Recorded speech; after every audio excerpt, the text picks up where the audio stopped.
Welcome to the INFOWARS Nightly News. I'm Melissa Melton. Here's what we have in store for you on this December 13th, 2012 edition. Tonight, Harry Belafonte wants Obama's critics in gulags. The only thing left for Barack Obama to do is to work like a third world dictator and just put all these guys in jail.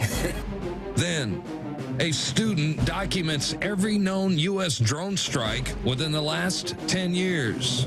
Plus, breaking news from a JFK insider. All that and more up next on the INFOWARS Nightly News.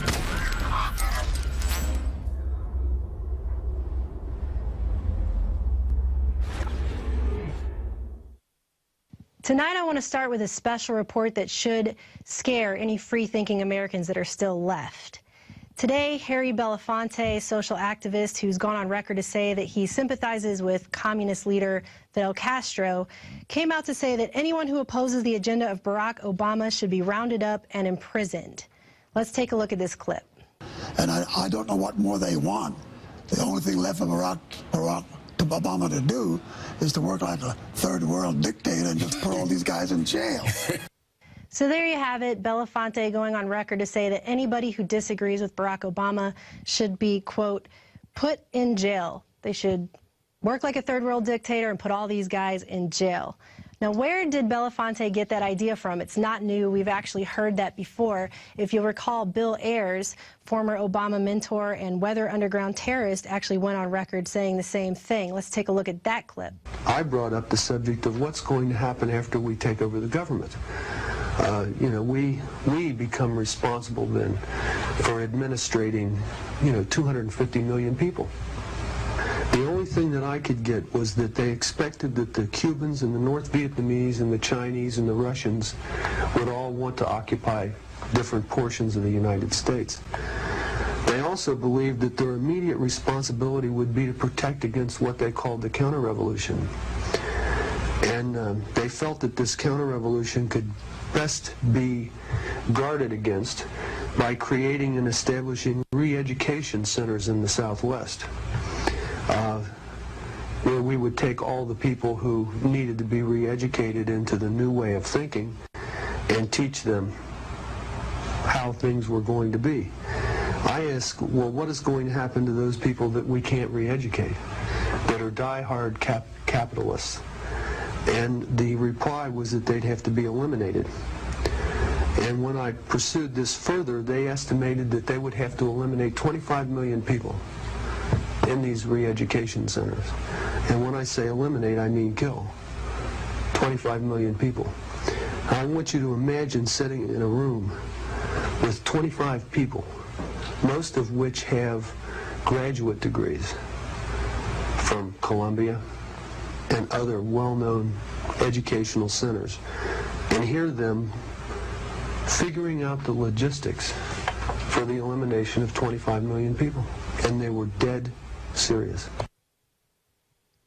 So there you have former FBI agent Larry Grathwohl talking about how he infiltrated the Weather Underground, and that Bill Ayers and his associates were talking about how they would have to eliminate 25 million Americans who did not want to become communists. They were going to establish re-education centers in the Southwest, and if people refused to convert to communism, they would have to be eliminated. And the people who were not going to be eliminated, that were in these camps, would have to be re-educated into a new way of thinking.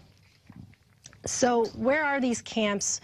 Where are these people going to be re-educated at? Well, it's FEMA camps, actually. And Alex breaks this down really well in his film, Police State 4, Rise of FEMA. We're going to go to a clip from that now. New legislation authorizes FEMA camps in the United States. And it says 6 major camps across the country with hundreds of sub-region camps. Now, if you watch my films and read the documents we put out, that's exactly what we said the camps are and how they operate, because we reverse engineered all this. The camps are already built. It's when they want to openly announce they're doing it that they then pass a law.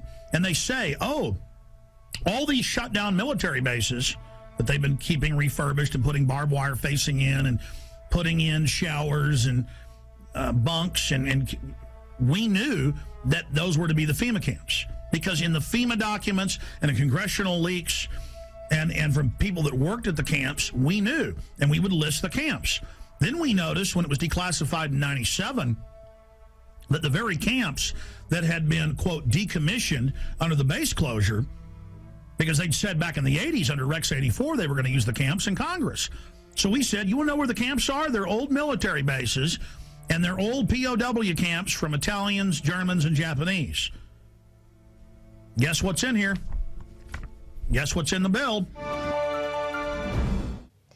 So the National Emergency Centers Act, or H.R. 645, actually mandates the establishment of national emergency centers to be located on military installations for the purpose of providing temporary housing, medical and humanitarian assistance in the event of an emergency or major disaster. But the bill also mentions that these camps can be used to meet other appropriate needs as determined by the Secretary of Homeland Security. They don't talk about what those other appropriate needs are. But these camps will double as command and control centers, and they will house a 24/7 operations watch center. And the bill contains language that authorizes these camps to be established within closed or already operating military bases throughout the country. And as we know, Halliburton subsidiary Kellogg Brown & Root was awarded a $400 million contract back in 2006 to construct detention and processing facilities for the Department of Homeland Security. Now, if you move on just a little bit further, the Army National Guard began advertising for internment specialists. Internment and resettlement specialists that would ensure the smooth running of military confinement, correctional facilities, or detention and internment facilities. And some of the specific duties included counseling individual prisoners in rehabilitative programs. And under advanced responsibilities, you see there, it actually says, for the custody and control and operation of an enemy prisoner of war or civilian internee, and also to provide command control, staff planning, etc., for the operation of a displaced civilian resettlement facility. So they're talking about civilians here being interned in these camps. And it says here they're going to counsel individual prisoners in rehabilitative programs. Sounds a lot like re-education, doesn't it? And it also mentions Army Regulation 210-35, entitled Civilian Inmate Labor Program, which provides guidance for establishing and managing civilian inmate labor programs on Army installations and guidance on establishing prison camps on Army installations. So they all go hand in hand. Now, fast forward a little bit further to this year when INFOWARS reported on a leaked Army re-education camp manual. A shocking Army manual that described how political activists in prison camps will be indoctrinated by specially assigned psychological operations officers. And it goes through and talks about how PSYOP teams would use indoctrination programs to reduce or remove antagonistic attitudes, as well as targeting political activists with such indoctrination programs to provide an understanding and appreciation of U.S. policies and actions. That's a quote. And this manual here includes DHS, it includes ICE and FEMA. These are domestic operations, and it talks about civil support operations that it's going to be done within U.S. territory, and it talks about how U.S. citizens will be confined separately from detainees, specifically mentions that, and it also talks about the prisoner's social security number. Now, for people who argued that this document was only meant to be used in faraway countries like Afghanistan, Afghanistani people do not have social security numbers, neither do Iraqis. In fact, most countries do not call their national ID numbers a social security number. America is one of the few that actually does. In addition, the manual also states that the authority to approve resettlement such operations within U.S. territories would require, quote, a special exception to posse comitatus, which can be obtained via, quote, the president invoking his executive authority. So there you go. It's all laid out right there, FEMA camps. And then you also have all these other stories coming out as well, such as nullifiers should be shot and hanged. This was put up by People Against the NDAA. And basically, Florida State Senator Don Getz sent a letter to noted constitutionalist Chris Ann Hall advising her that he agrees with Andrew Jackson when he said, quote, shoot the first nullifier that touches the flag and hang the rest. Interestingly enough, here at INFOWARS, we couldn't find anywhere that actually attributed this quote to Andrew Jackson, and other people who have commented on this story also cannot seem to find that quote attributed to Andrew Jackson anywhere. But the truth is, we have the right to nullify unconstitutional legislation. And you hear all this death talk. They're using these death terms for anyone who doesn't want to get on the bandwagon with collectivism. And it's coming out more and more. Now, in this clip that we have coming up for you for Alex from his film Martial Law, he talks about how communism is basically just another globalist front. So let's take a look at that clip now. We've been talking to a lot of the protesters, and most of them say Bush bad, Kerry good. The problem is Bush and Kerry are cousins, Kerry's for the war, and one of the few signs that we've seen that is exposing that both of them work for the same people and are part of a false choice is this communist revolution sign. But you know, I go back to 1958 when Eisenhower called Fidel Castro the Abraham Lincoln of Latin America. And so the problem is that it was actually the big central banks at the turn of the last century that created communism as a way to try to con the serfs back into serfdom. So again, another false choice is what we have here. Bush-Kerry equals more war. I agree. They're corporate fascists. It's all true. But then the corporate fascists have funded this as their counter-revolution control valve. This is the true complexity that we're facing. And until we figure that out, we're going to lose all our freedoms, and they're going to keep winning. How you doing, ma'am? Hey, I like the top part of your sign. I agree they're all controlled. Are you a communist? Go away. But it says communist revolution. I really don't want to stop bothering this lady. What are you worried about? What am I? I'm not. What did you say? I didn't hear you. How can you say that? How can I say what? Very nasty what you just said. Did you hear what he just said? Did you hear what this guy just said? He said something terribly nasty. That stuff doesn't work. You know, I don't know. This isn't the 60s. Look, he's trying to agitate. This is not going to happen. This doesn't work, dude. This is not the 60s. Don't happen anymore. We're living in the. What I'm saying is, I'm saying. I don't know what you said, but I heard communism. on the side. Communism. You work for the U.S. government, don't you? This guy said over here, this guy's nasty. Boy, he is nasty. You are nasty. I'm nasty. I said that the communists work for the big banks. Oh, the big banks. This man is from the big banks. He's from Chase Manhattan. See this? He isn't interested in information. He's actually interested in putting out disinfo. Chase Manhattan and Citibank. And Citibank and Chase Manhattan are part of capitalism. You see, ladies and gentlemen, this is the communist for you. All disinfo, all propaganda. It's all part of capitalism. It's all part of capitalism, isn't it? You're a capitalist. You're a capitalist. You're a capitalist. The U.S. government admits they put Mao in. Capitalist. U.S. government admits they put Mao in. Capitalist. You're a capitalist, are you? How much money do you have on you? You're a capitalist. Free markets? What does that mean? You're capitalist masters. What does a free market mean? How long have you been a communist? What's a free market? How long have you been a person? How long have you been a jerk? Right. How long have you been a jerk? How long have you been a jerk? How long have you been a jerk? How long have you been a jerk? Do what, me? Grow up. Who should? You should. Oh, grow up. No, I'm trying to find out. I agree with the top. Trying to find anything. I'm trying to be a disruptive jerk. Why don't you grow up and get out of here, please? Bush-Kerry equals more war. I agree with that. Thank you. Good. But what I'm saying is that the communists were actually at the beginning funded by the same people. It's all consolidation. That's all I'm saying. Good. Thank you. So you guys don't care about facts. It's all just disinfo. Good.